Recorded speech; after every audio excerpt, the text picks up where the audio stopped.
সকলকে আমরা আমরা আবারও ধন্যবাদ জানাচ্ছি। তো আজকে আমরা ঘুরতে ঘুরতে আমাদের খাওয়া দাওয়ার পরের অংশ, দ্বিতীয় অংশে আমরা চলে এসেছি বালিয়াটি জমিদার বাড়িতে, যেটি ঢাকার অদূরে মানিকগঞ্জে অবস্থিত।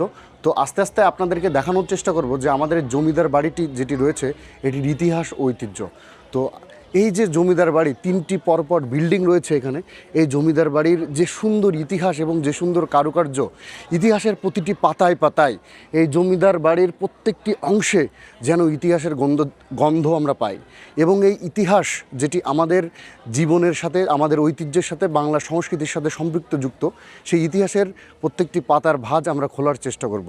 আমরা যতদূর জেনেছি এই বালিয়াটি জমিদার বাড়ির যে মালিক ছিলেন সেটি কত সাল থেকে শুরু হয় সেটা আমরা তথ্য নিয়ে এখানে জানতে পারিনি। তবুও আমরা যেটা জেনেছি, আমাদের জগন্নাথ হলের প্রতিষ্ঠাতা কিশোরীলাল রায় ওনার যে জমিদার বাড়িটি সেটি বালিয়াটি জমিদার বাড়ি। এবং তার পরবর্তী যে জেনারেশনগুলো ছিল এখানে, আরও অনেক জেনারেশন এখানে থেকেছে এবং তারা বসবাস করেছে।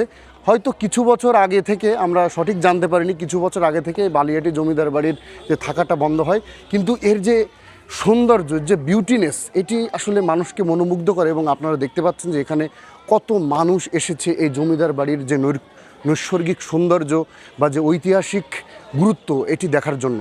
এবং আমরা দেখতে পেলাম যে এত সুন্দর জমিদার বাড়ি এবং এত সুন্দর ঐতিহাসিক স্থান এটি, যেটি আমাদেরকে অনেক সুন্দরভাবে মনোমুগ্ধ করেছে। এই জমিদার বাড়ির সামনে থেকে শুরু করে পিছনে রয়েছে আরও সুন্দর ইতিহাস, যেটি আমরা আপনাদেরকে দেখানোর চেষ্টা করব। এই যে রাস্তাটি, এই রাস্তাটি আসলে পেছনের যে বিল্ডিংগুলো রয়েছে, এই জমিদারের সন্তানগুলো তাদেরকে আসলে তুলে ধরে। এই বিল্ডিংয়ে আসলে রয়েছে 48টি বিল্ডিং, আমরা আস্তে আস্তে দেখব। এবং এখানে একটি মন্দির রয়েছে, যে মন্দিরটাতে হয়তোবা আজ থেকে 50 বছর আগে বা 100 বছর আগে এখানে হয়তো প্রতিনিয়ত পূজা দেওয়া হতো।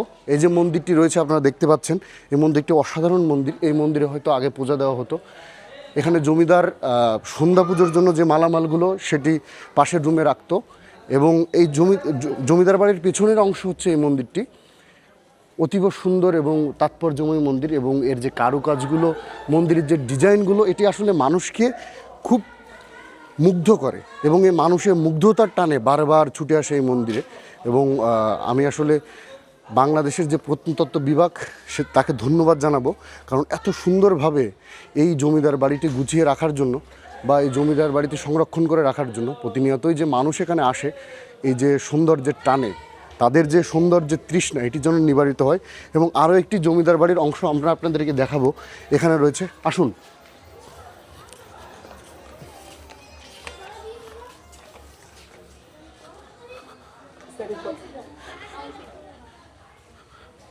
এখানে যে বাড়িটি দেখতে পাচ্ছেন এটি গোবিন্দরাম রায় জমিদারের তৃতীয় অধ্যস্তন উত্তরাধিকার, তার বাড়ি এটি, তার অন্দরমহল। এই বাড়িটি বিস্তৃত অনেক দূর পর্যন্ত এবং এখানে প্রায় লেখা রয়েছে, তথ্য নিয়ে যেটা জানতে পারলাম, 48টি কক্ষ রয়েছে, যেটি আসলে অতীব সুন্দর। এবং এই বাড়ির পিছনে আরও অংশ রয়েছে,